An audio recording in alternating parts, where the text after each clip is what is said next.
जय जय रघुवीर समर्थ गणाधीश जो ईश सर्वा गुणांचा मुळारंभ आरंभ तो निर्गुणाचा नमो शारदा मूळ चत्वार वाचा गमो पंथ अनंत या राघवाचा जय जय रघुवीर समर्थ शुका सारिखे पूर्ण वैराग्य जाचे वसिष्ठा परिज्ञान योगेश्वराचे कवी वाल्मिका सारिखा मान्य ऐसा नमस्कार माझा सद्गुरु रामदासा जय जय रघुवीर समर्थ श्रीराम समर्थ श्रीराम अखिल गुणनिधान भक्तवत्सल करुणावरणालय भगवान श्रीराम श्रीमन हनुमंत मारुतीराय आणि तुमचे आमचे परम सद्गुरू समर्थ रामदास स्वामींच्या चरणावर वंदन करून नतमस्तक होऊन त्याचप्रमाणे श्री समर्थ उपासना केंद्र या समूहातील सर्व साधक सर्व उपासकांना वंदन करून आजच्या 8व्या भागाला आपण प्रारंभ करीत आहोत. श्री समर्थ रामदास स्वामींचे अलौकिक चरित्र आपण या माध्यमातून पाहत आहोत. उपासना केंद्र या माध्यमातून हे चरित्र पाहत असताना समर्थांचं अलौकिक चरित्र ज्याला आपण प्रारंभापासून सुरुवात केली आणि आता आपण पाहत आहोत समर्थांची तपश्चर्या कशी होती. समर्थांच्या तपश्चर्या कालखंडातील एक एक पैलू आपण पाहत आहोत. याच्यामध्ये बहिरंग साधना अंतर्मुख उपासना या संदर्भामध्ये विचार करत आपण पुढे निघालो आहोत. पंच ज्ञानेंद्रिय पंच कर्मेंद्रिय आणि 11 मन या संदर्भामध्ये विचार करत असताना मागच्या 2 भागामध्ये आपण उपासनेमध्ये ज्या इंद्रियांनी स्थिर व्हायचं आहे, जे इंद्रिय स्थिर झाल्याशिवाय उपासनेतला आनंद मिळणार नाही, असं जे अत्यंत महत्वाचं इंद्रिय आहे मन, हे जे इंद्रिय आहे त्या संदर्भातला विचार आपण करत पुढे निघालो आहोत. 6 आणि 7 या 2 भागामध्ये सूक्ष्म देहामध्ये असणारं अंतःकरण पंचक याचा आपण अत्यंत बारकाईने विचार करत पुढे निघालो आहोत. आणि या अंतःकरण पंचकामध्ये असणारं अत्यंत महत्वाचं त्या संदर्भामध्ये समर्थांनी या सगळ्या गोष्टींच्या व्याख्या ज्या केलेल्या आहेत त्यामध्ये अंतःकरण पंचकामध्ये प्रथमतः जाणीव आठवण हा विषय येतो. त्याचाही विचार आपण केलेला आहे. त्यानंतर ज्या विषयांची आठवण होते, स्मरण होतं, त्या विषयांचा संकल्प सोडणारं जे मन आहे ते मन नेमकं कुठे राहतं, त्याचं कार्य काय आहे, या संदर्भातही आपण विचार करत पुढे निघालो आहोत. समर्थ रामदास स्वामी वय वर्षे 14-15 आहे. नंदिनी आणि गोदावरी या 2 नद्यांच्या संगमामध्ये अर्ध्या पाण्यामध्ये उभा राहून बालनारायण समर्थ तपश्चर्या करत आहेत. समर्थांच्याच कृपाशीर्वादानं आपण त्यांचं मन, त्यांची बुद्धी, त्यांची आठवण या सगळ्या गोष्टींचा विचार करत आपण निघालो आहोत. सज्जन हो, ही उपासना सामान्य नाही. जिथे मनाची एकाग्रता साधायची आहे, मन रामाच्या चरणी अर्पण करायचं आहे, पण ते मन त्याचा असणारा स्वभाव, या सगळ्या गोष्टींचा विचार करत करत आपण पुढे निघालो आहोत. आणि म्हणून अंतःकरण पंचकामध्ये समर्थांचं अंतःकरण पंचक, ज्याच्यामध्ये सतत रामरायांची आठवण आहे, आणि म्हणून त्यांच्याही मनाने संकल्प तो सोडलेला आहे की मला रामाची उपासना करायची आहे, रामाचं दर्शन मला करायचं आहे. आणि या मनाच्या नंतर येणारी जी वृत्ती आहे, त्या वृत्तीचा आपण विचार करत होतो. एकंदरीत अंतःकरण चतुष्टयामध्ये 4 वृत्ती येतात. त्यातल्या 2 वृत्तींचा विचार आपण मागच्या भागात केलेला आहे. आजच्या या 8व्या भागामध्ये आपण पुढच्या ज्या 2 वृत्ती आहेत त्याच्यावरती विचार करण्याचा प्रयत्न करत आहोत. पाहूया समर्थांच्या कृपेनं. आज पुढचा विषय, अंतःकरण चतुष्टयामध्ये ज्या 4 वृत्ती येतात, ज्याच्यामध्ये प्रथम मन आहे, दुसरी बुद्धी आहे, तिसरं चित्त आहे आणि चौथा अहंकार आहे. तर या मनाच्या संदर्भामध्ये आपण समर्थांच्या दासबोधाच्या आधारे व्याख्या बघितलेली आहे, आणि ती व्याख्या समर्थांनी फार सुंदर केली. ती व्याख्या करत असताना समर्थांनी स्पष्टपणे उल्लेख केला की मनाचं कार्य काय आहे. मन कुठे राहतं, तर सूक्ष्म देहामध्ये मन नावाची ही वृत्ती आहे. पण मन नावाची वृत्ती जी संकल्प निर्माण करते आणि विकल्पही निर्माण करते, अशी ही वृत्ती. संकल्प विकल्प तेची मन, जेणे करिता अनुमान, पुढे निश्चय तो जाण रूप बुद्धीचे, अशी व्याख्या आपण बघितली.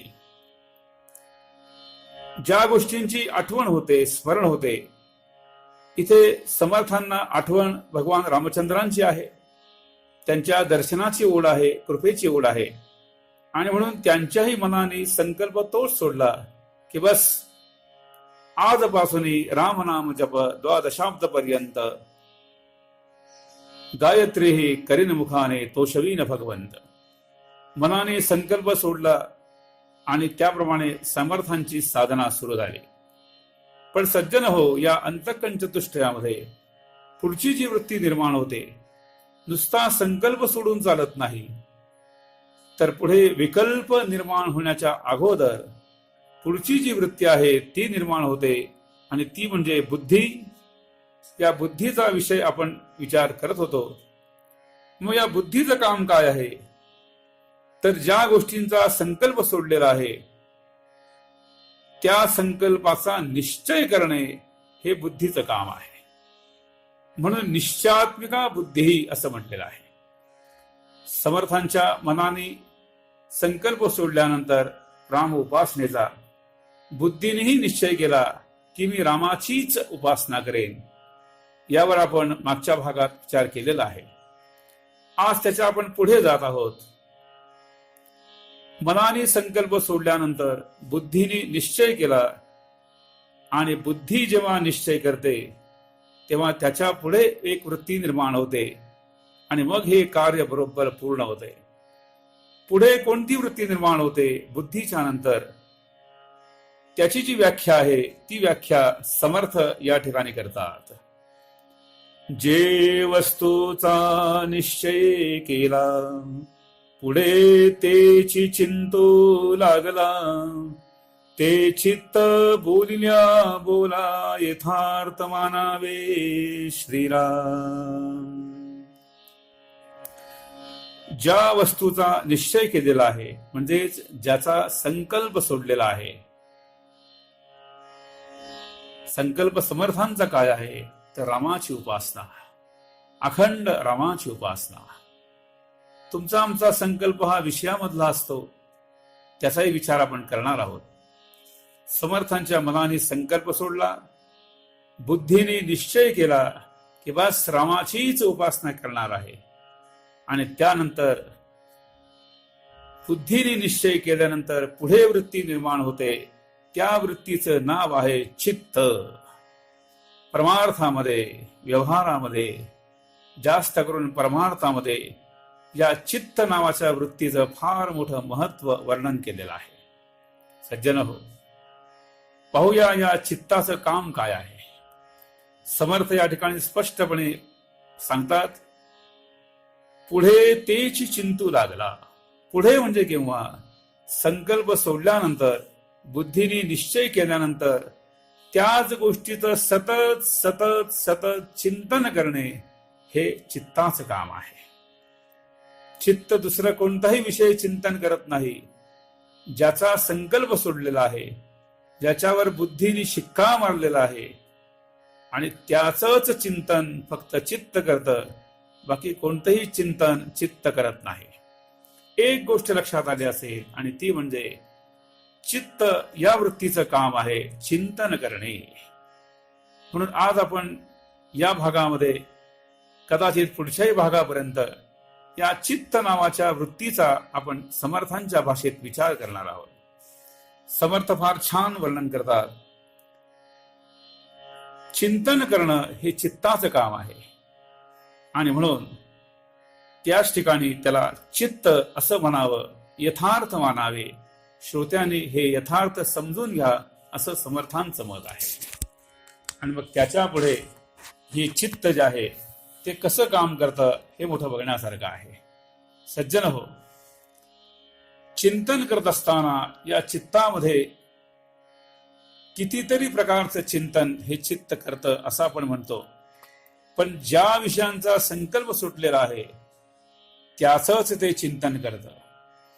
मानवी जीवनामध्ये या सगळ्या गोष्टींचा जर विचार केला तर चित्त ज्याचं चिंतन करतं ते कोणाचं करत असेल तर फक्त मनाने जो संकल्प सोडलेला आहे त्याचंच बुद्धी शिक्का देते, आणि मग त्याचं चिंतन चित्त करतं. आणि म्हणून आपल्या आयुष्यामध्ये, जीवनामध्ये दोन प्रकारचं चिंतन आपण नेहमी करत असतो. दोन प्रकारचं चिंतन. या दोन प्रकारच्या चिंतनामध्ये एक जे चिंतन आहे ते तुम्ही आम्ही 99% पद्धतीने करत असतो. तो शब्द मी उच्चारल्यानंतर आपल्याला लगेच लक्षात येईल, आणि ते चिंतन आहे विषय चिंतन. विषयांचं चिंतन सातत्यानं चित्त करत असतं. पण विषयांचं चिंतन चित्त का करतं?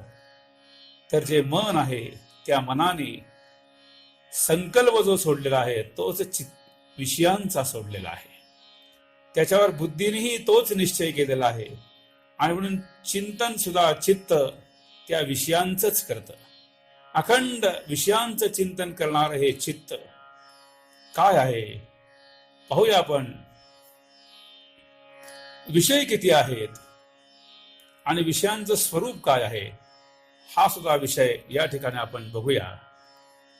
एकंदरीत विषय 5 प्रकारचे आहेत. सूक्ष्म देहामध्ये विषय पंचक नावाचा विषय येतो. जसं कर्मेंद्रिय पंचक आहे, ज्ञानेंद्रिय पंचक आहे, तसंच विषय पंचक नावाचा विषय येतो. चित्त, मन, बुद्धी हे तिन्ही वृत्ती जेव्हा विषयांचं चिंतन करतात, विषय किती आहेत ते जर आपण समजावून घेतलं आणि विषयांच्या पाठीमागे असणारे दोष काय आहेत हे जर आपण समजावून घेण्याचा प्रयत्न केला तर निश्चितपणे आपल्याला लक्षात येईल की हे विषयच आपल्याला दुःख देण्याकरता कारण आहेत. समर्थ फार सुंदर वर्णन करतात, पण पाहणार आहोत. पहिल्यांदा उलगडा करतो. विषयांचे विषय जे आहेत ते एकंदरीत 5 आहेत. शब्द हा पहिला विषय आहे, स्पर्श हा दुसरा विषय आहे,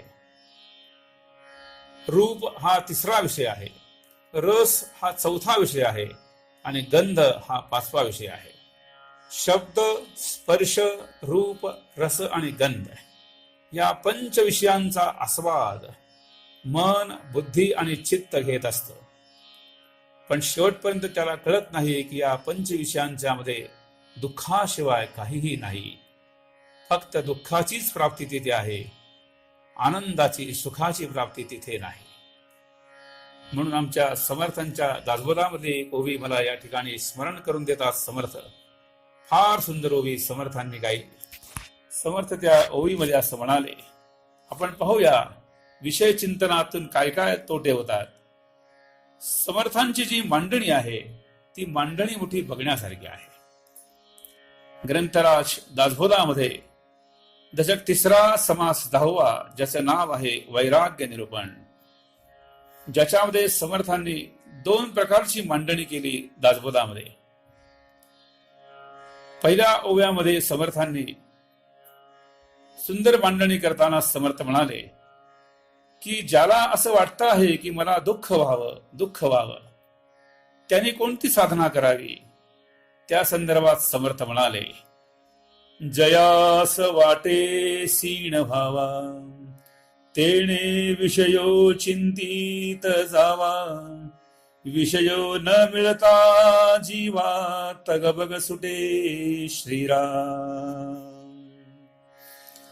अशा प्रकारे ज्याला दुःख हवं आहे असं वाटत असेल त्याने एकच साधना करावी.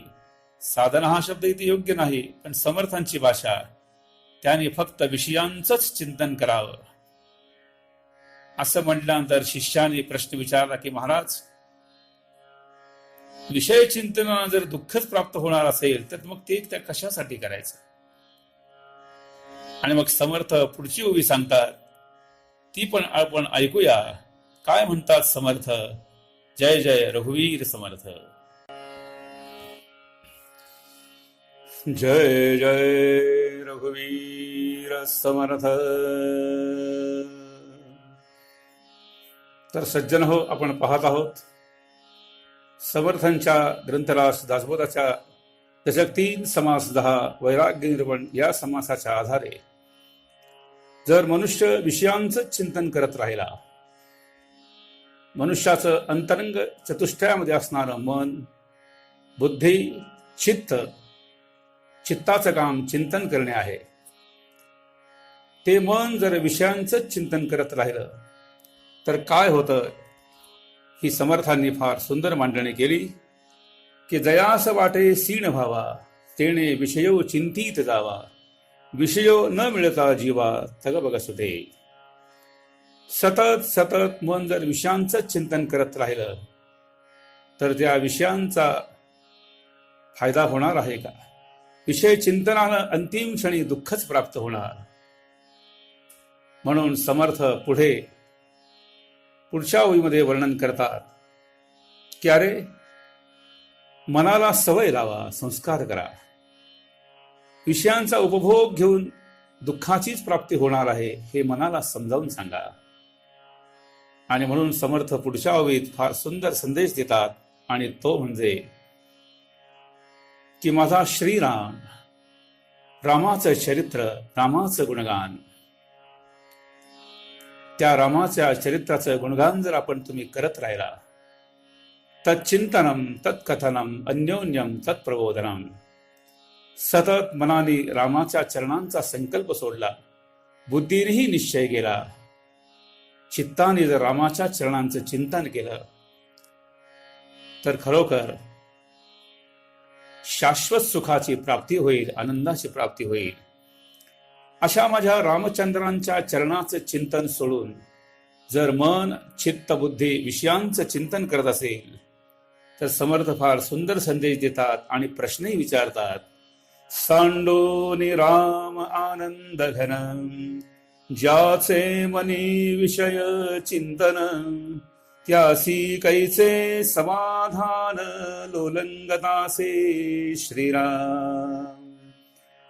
श्रीराम आनंदगण, पाहता निवती लोचन, सुखाचे अमित संतर्पण क्षणोक्षणी होत असे. अशा माझ्या रामाचं चिंतन सोडून जर विषयांचं चिंतन करत असाल तर त्याला कसं समाधान मिळणार. लोलंगतासी म्हणजेच ज्यांचं मन विषयांच्या ठिकाणी आसक्त झालेलं आहे, अशा मनुष्याला कसं समाधान मिळणार. म्हणून समर्थ पुढे सांगतात, तैसे विषय सुखाची गोडी, गोळ वाटे परी कुडी, म्हणून या आवडी रघुनाथी धरावे श्रीराम. अरे, विषय सुखामध्ये असणार तुम्हाला गोड वाटतं आहे, पण ते सुरुवातीला गोड वाटतं, पण पुढे मात्र ते वाईट अनुभव दिल्याशिवाय राहत नाही. विषय शब्दाचीच व्याख्या शास्त्रकार करतात. विषवत इति विषयः. जे विषाप्रमाणे आहेत त्याला विषय असं म्हणतात. विषीणोति बध्नाति इति विषयः. जे तुम्हाला दुःखामध्ये बांधून ठेवतात त्यांना विषय असं म्हणतात. म्हणून समर्थांचा आग्रहाने आपल्याला प्रेमाने सांगणं आहे की मनाला, बुद्धीला, चित्ताला चिंतनाची सवय लावा. ती कोणती? तर विषयांची चिंतन नव्हे, तर भगवत चिंतनाची गोडी लावा. हळूहळू आपला हा विषय भगवत चिंतनाकडे वळतो. पण तत्पूर्वी ज्या मनाला, बुद्धीला, चित्ताला विषयांची आवड निर्माण झालेली आहे, मन केव्हा भगवंताच्या चिंतनाकडे वळेल? तर जोपर्यंत त्याला विषयामध्ये असणारं दुःख कळणार नाही, विषय हे आपल्याला बांधून ठेवणारे आहेत हे जोपर्यंत कळत नाही, तोपर्यंत माणसाचं मन विषयातून बाहेर निघणार नाही. आणि म्हणून विषयांचं एकंदरीत स्वरूप काय आहे, विषय किती आहे, तेही आता आपण पाहूया. एकंदरीत अंतःकरण चतुष्टयानंतर सूक्ष्म देहामध्ये विषय पंचक नावाचा एक भाग येतो, ज्याच्यामध्ये 5 प्रकारच्या विषयांचं चिंतन केलेलं आहे. आणि सगळ्या शास्त्रांनी, सगळ्या संतांनीही हा विषय आपल्या ग्रंथांमधून मांडलेला आहे. जीवनामध्ये अत्यंत आवश्यक असणारा, ज्याचं चिंतन करणं अत्यंत आवश्यक आहे, असा हा विषय आहे. म्हणून किती विषय आहेत? तर एकंदरीत विषय 5 आहेत. शब्द पहिला विषय, स्पर्श दुसरा विषय, रूप तिसरा विषय, रस चौथा विषय आणि गंध हा 5वा विषय आहे. असे एकंदरीत 5 विषय आपल्याला उपभोगायला मिळतात. आणि खरोखर तुम्हाला सांगतो, वस्तुस्थिती अशी आहे, जेव्हा जीव गर्भाशयामध्ये असतो तेव्हा तो सोहम अवस्थेमध्ये असतो. त्याला त्यावेळेला विषयांची फारस वारा लागलेला नसतो. पण ज्या क्षणी जन्म होतो बालक रूपामध्ये, त्या क्षणी विषयांच्या सहवासाला सुरुवात होते. आमच्या भगवद्गीतेनं अध्याय 2, त्या 2ऱ्या अध्यायामध्ये फार सुंदर वर्णन केलं. ध्यायतो विषयान् पुंसः संगस्तेषुपजायते संगात् संजायते कामः कामात् क्रोधोऽभिजायते क्रोधात् भवति सम्मोहः सम्मोहात् स्मृतिविभ्रमः स्मृतिभ्रंशात् बुद्धिनाशः बुद्धिनाशात् प्रणश्यति. कसं कसं विषयांचा संग जडत जातो आणि शेवटी बुद्धीचा नाश होऊन माणसाची अधोगती कशी होते, त्याचं वर्णन भगवद्गीतेमध्ये भगवान कृष्णाने या 2 श्लोकांच्या माध्यमातून केलेलं आहे. आणि भगवान कृष्णही तिथे म्हणाले की अर्जुना, म्हणून तुला सांगतो, या विषयांच्या चिंतनातून तुला दुःखच प्राप्त होईल आणि अधोगती प्राप्त होईल. सज्जनो, या विषयांचं स्वरूप काय आहे त्याचाही आपण विचार करूया. एकंदरीत 5 विषय आहेत: शब्द, स्पर्श, रूप, रस आणि गंध. आताच मी तुम्हाला सांगितल्याप्रमाणे जीव जन्माला आल्यापासून, मनुष्याचा जन्म झाल्यापासून मनुष्य जीवनामध्ये एकंदरीत 3 अवस्थांचं वर्णन केलेलं आहे. पहिली अवस्था आहे बालपण, दुसरी अवस्था आहे तारुण्यपण, तिसरी अवस्था आहे वृद्धापकाळ. या 3 अवस्थांमधून माणसाचं जीवन व्यतीत होत असतं. बघा, या 3ही अवस्थांमध्ये हे 5 विषय कशा पद्धतीनं मनुष्य भोगत असतो, उपभोगत असतो. आणि खरोखर लहानपणापासूनच माणसाचं संपूर्ण आयुष्य या विषयांचा उपभोग घेण्यामध्ये, सेवन करण्यामध्ये निघून जातं. आणि शेवटी त्याला पश्चाताप होतो की मी आयुष्यात येऊन मिळवलं काय. कीर्तनामध्ये आम्ही नेहमी सांगतो, आला आला प्राणी जन्मासी आला, केला केला व्याप थोर केला, आणि शेवटी गेला गेला बापुडा व्यर्थ गेला. शेवटी पश्चाताप होतो की मी जे करायला पाहिजे एवढा सुंदर नरदेह मिळाला, पण मी त्याचा योग्य उपयोग केला नाही. समर्थांनी कित्येक वेळा सांगितलं की अरे भक्तीचे योगे देव निश्चय पावती मानव, ऐसा आहे अभिप्राव ये ग्रंथी. पण मी ते करू शकलो नाही. सज्जन हो, विषयांची ही माया माणसाला गुरफडवून ठेवते. पाहूया हे विषय कसे 3 अवस्थेमध्ये आपल्याला उपभोगायला लावतात. संपूर्ण आयुष्याच्या निघून जात. या विषयांचं सेवन नीट घडावं म्हणून हा जो जीव आहे मनुष्याचा, तो पंच ज्ञानेंद्र आणि पंच कर्मेंद्र या माध्यमातून ह्या विषयांचा उपभोग घेत असतो. आणि जसं जसं माणसाचं वय बदलतं, पुढे पुढे जातं, तसं तसं या विषयांचं स्वरूप सुद्धा बदलत जातं. पाहूया आपण उदाहरण. बघा, जेव्हा आपण लहान असतो आणि लहानपणी आपण आईच्या जवळ असतो, आई आपल्यावर संस्कार करत असते, त्यावेळेला घरामध्ये श्री रामरक्षेचा पाठ म्हटला जातो, सायं उपासना केली जाते. आणि आई बरोबर आपणही लहानपणी आईच्या बरोबर बसतो आणि आई म्हणायला लागले की आपणही रामरक्षा म्हणत राहतो. आणि आपली ती रामरक्षा लहानपणी पाठही होते.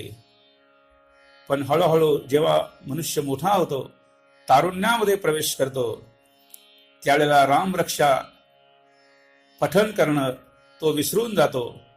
या रामरक्षा पठन करण्यामध्ये शब्द नावाचा विषय येतो. मग तरुणपणी रामरक्षेची जागा सिनेमातले विविध प्रकारची गाणी ऐकण्यामध्ये त्याचं जातं. तिथेही शब्द नावाचा विषय तो उपभोगतो, पण रामरक्षा नाही, तर वेगळ्या वेगळ्या प्रकारची गाणी ऐकून तो त्या विषयांचा उपभोग घेत असतो.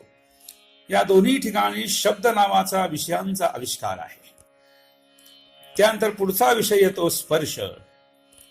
लहानपणी आईनं आपल्याला कडेवर घ्यावं असं वाटतं. आईच्या कुशीतला आईचा स्पर्श मायेचा तो आपल्याला जाणवतो. पण पुढे तारुण्यामध्ये गेल्यानंतर आईचा स्पर्श मायेचा तो विसरून जातो. आणि विवाह झाल्यानंतर मग कुणाच्या तरी कुशीत असावं असं त्याला वाटतं. कोणाच्या कुशीत असावं असं वाटतं हे तुम्हाला कळलं, त्याच्याविषयी मी जास्त बोलत नाही. इथेही दोन्हीकडे स्पर्श नावाचा विषय आहे. शब्द स्पर्श हे पाहिल्यानंतर आपण रूप या विषयाचं बघूया. लहानपणी आपण आईच्या जवळ असतो, आईवर आपलं प्रेम असतं. आणि थोडी जरी आई कुठे बाहेर गेली तरी तिला मी केव्हा पाहिल, माझी आई मला केव्हा दिसेल, त्यासाठी आपले डोळे, या डोळ्यांचं काम रूप पाहणे आहे, दृश्य पाहणे. ते डोळे आईसाठी आसुसलेले असतात. पण जेव्हा तरुणपणात मनुष्य जातो तारुण्यामध्ये, तेव्हा तारुण्यातले डोळे आई पाहण्यासाठी आसुसलेले राहत नाहीत. तर विवाह झाल्यानंतर माझी ही कुठे गेली, ती मला अजून का दिसत नाही, तिला पाहिल्याशिवाय मला चैन नाही असं म्हणतो. आणि रूप नावाच्या विषयाचा उपभोग तारुण्यामध्ये वेगळ्या पद्धतीने तो घेतो. रूप साठवत असतात हा एक भाग आहे. दोन्ही ठिकाणी रूप या नावाचीच, रूप या विषयांची आसक्ती आहे. आणि त्यानंतर पुढे रस आणि गंध यांच्या विषयांचं सुद्धा स्वरूप असंच बदलत राहतं. अनेक प्रकारच्या रसांचं सेवन करण्यामध्ये, अनेक प्रकारचा वास घेण्यामध्ये, विषयांचं उपभोग घेण्यामध्ये मन तल्लीन होतं. बुद्धी चित्त तेच चिंतन करतं. सज्जन हो, समर्थ इथे हाच प्रश्न विचारतात की आयुष्यभर या 5 विषयांचं सेवन तू करत राहिलास, पण कधीतरी तुला त्याच्यामध्ये सुख मिळालं का, आनंद मिळाला का?